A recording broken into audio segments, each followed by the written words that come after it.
Otis Anyaeji joins us. He's an engineer and is the Vice President of Nigeria Society of Engineers. Morning, and thank you for coming on this morning. Thank you. Well, looking at power generation and with respect to us meeting the targets, which the government has announced time and again, in terms of what you've seen going on, how optimistic are you that at the end of the day, some of these targets will be achieved?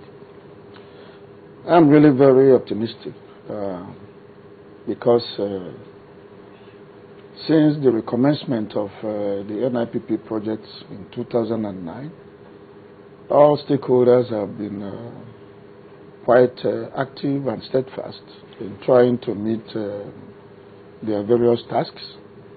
And as you do know, on the generation end of the sector, we have commissioned a number of power stations.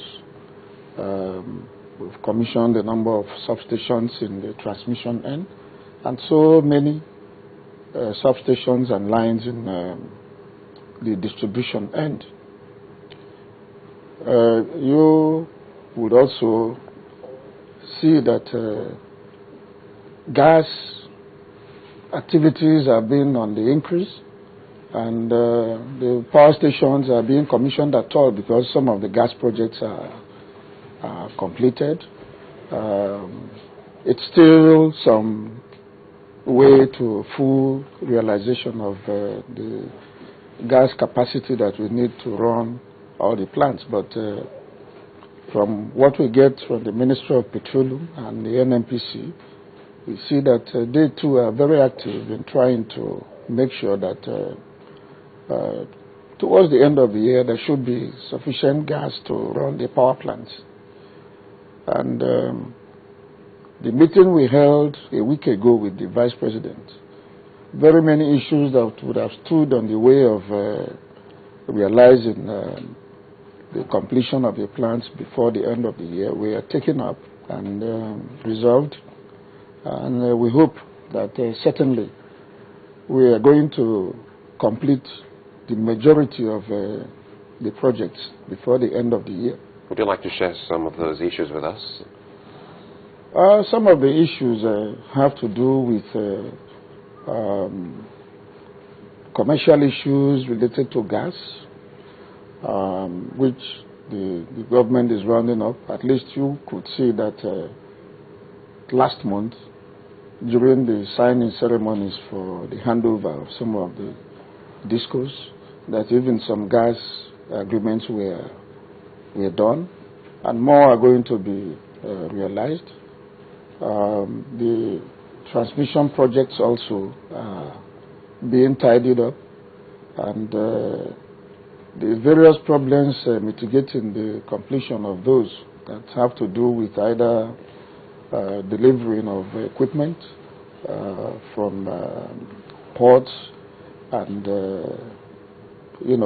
some other issues that have held the contractors down.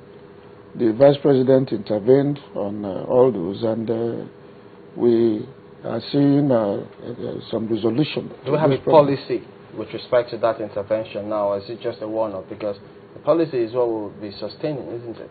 Well, you know, the Vice President is the chairman of the board of the Niger Delta Power Holding Company. And so he's exercising that office of chairman of the board, and the board is autonomous. And you would know that Niger Delta Power Holding Company is really a government-owned company, but being operated like a private sector organization. And at the board level, at the shareholder level, they behave more like the private sector. So when the chairman commits to an issue, I mean, it is deemed approved, and that is all it takes to carry it through. You're not worried that all these laudable steps being taken are not going to be truncated along the way? Well, that was why I said that when the project got restarted in 2009, that there has been steadfastness on the part of all the stakeholders, including the government.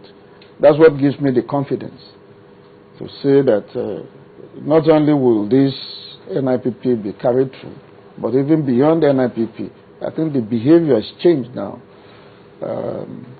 In even the government levels and in the contractor level, the behavior has changed, and everybody is doing what has to be done to make sure that when there is a project, it practically starts and ends, when they are supposed to do so.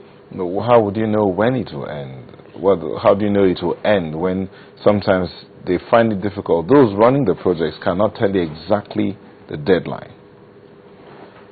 Well, they know the deadlines. But they can't say. Yeah, or they won't say. There are things that can come in the way of meeting those deadlines. But if things work like clockwork and